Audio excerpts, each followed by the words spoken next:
Então vocês, canalhas da Globo News, que se fazem de mulheres preocupadas com mulheres, mas não olham para essas mulheres. Isso é crueldade.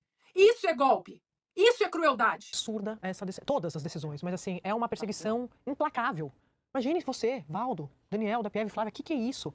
A filha e a mulher do ministro. Eu tinha contado aqui na segunda-feira que a turma Eduardo Bolsonaro, Paulo Figueiredo, eles estavam dizendo que, ó, pode esperar, vai ter medidas contra integrantes do governo Lula. Inclusive, assuntos antigos vão ser considerados. Obviamente, pra gente que lida com a lógica e com a racionalidade, é muito difícil você imaginar. É óbvio que você não tem como. Eu converso com muita gente dentro do governo que fala, a gente subestimou essa articulação toda, e aí eles complementam, por óbvio, e aí você devolve. Claro, é impossível você imaginar que essas pessoas vão trazer esse tipo de prejuízo, esse tipo de sanção. É cruel. Lacombe, permita-me voltar rapidamente na fala do ministro Padilha, que ficou chateado, né, que a filha de 10 anos, o que uma menina de 10 anos, por que uma menina de 10 anos, por que a esposa? E aí, como vocês estavam falando, a torcida organizada da Globo News, a torcida do consórcio, né, do regime, não fala, por exemplo, no filho da Débora, que também tem 10 anos e que tem uma mãe condenada a 14 anos de prisão por escrever Perdeu Mané de batom. E aí eu queria rapidamente que eu pedi o nosso querido Edilson Salgueiro lá da Revista Oeste, porque ele tem todo o material de todas as mães presas, condenadas, e eu pedi para ele, eu vou escrever sobre isso. Como mãe, eu tenho a obrigação de escrever sobre os filhos pequenos, as crianças que estão vendo suas mães condenadas a 10, 14, 17 anos de prisão. Onde está a compaixão dessas mulheres sem coração da Globo News, falando em uma menina de 10 anos? Que barbaridade, que crueldade a menina não ir para a Disney. Rapidamente, Lacombe, a Rieni, condição, gravidez de alto risco, 8 meses. Motivo da prisão, abolição violenta do Estado Democrático de Direito, condenada a 17 anos e 6 meses de prisão. Giovana, não vou falar do sobrenome não, 23 anos, filho recém-nascido, ré por crimes semelhantes de abolição violenta do Estado Democrático de Direito. Situação, aguarda julgamento. Juliana, 34 anos, filhos, Davi de 9 com asma severa e Eva de 7.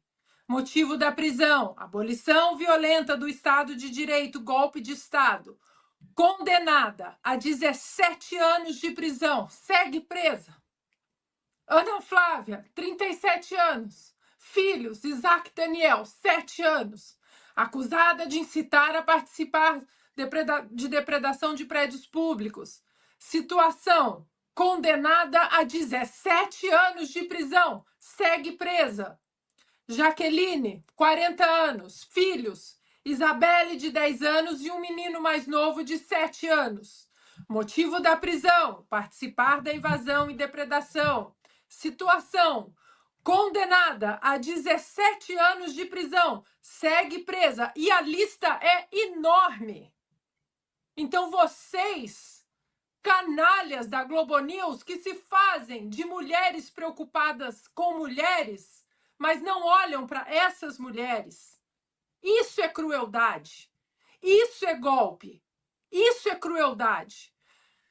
Peço até perdão por me exaltar um pouco, mas é que na situação Não, de mãe é muito difícil ver isso. É muito o difícil desabafo ver é isso. mais do que legítimo, Ana.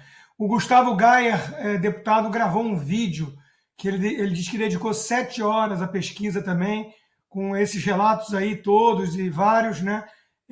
Qualquer pessoa que vê uma coisa dessas e não se emociona, morreu por dentro, como dizem, né? Então, de novo, quem realmente tem sensibilidade, tem empatia, sabe calibrar onde colocar, né, a indignação. É realmente revoltante ver a Globo News achar que a família do Padilha está passando o pão que o diabo amassou agora. E que isso é um absurdo, não esses casos que a Ana trouxe. É curioso, porque eu vi, quando eu estava aí no Brasil semana passada, eu vi a Globo News extraindo algumas partes do relatório que fala de possível violência policial, aí eles deram ênfase. Aí eles falaram, ou seja, fizeram o famoso cherry picking, né? Você escolher ali o que você quer, o que você fala, o que você não fala. Agora, o Franco pode colocar na tela, por favor, até para nossa audiência tirar um print desse sumário executivo, se puder tirar a tarja ali também. Não, se bem que tá certinho ali, Franco.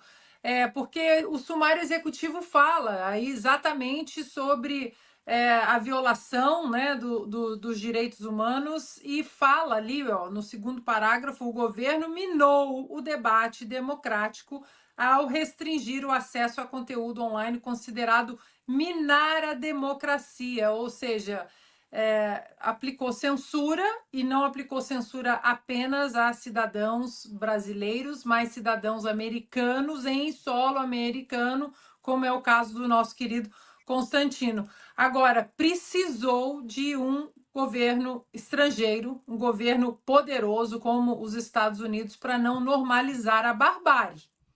Porque eu vi que alguém aqui no chat disse: ah, mas então a gente só vai ter o Bolsonaro como candidato? Não podemos ter outros candidatos como presidente? Qual o problema do Zema ser candidato? Problema nenhum. Problema nenhum. Estamos numa democracia? A pergunta é essa. Porque lançar uma candidatura a essa altura é, mais uma vez, normalizar a barbárie. Por que os candidatos, os governadores não se uniram? Caiado, Zema, todos eles que têm um possível caminho à candidatura presidencial, por que eles não fizeram um barulho mostrando para os americanos: não estamos diante de uma situação normal aqui no Brasil? Estamos diante de eleições presidenciais em 2026 e veja, mundo, americanos, não estamos diante de uma situação normal, democrática, republicana. Eu quero ser candidato, eu também quero ser candidato, mas o presidente Bolsonaro precisa também ser candidato. O Lula voltou ao poder porque, de certa forma, todos nós fomos obrigados a normalizar uma barbárie em 2022.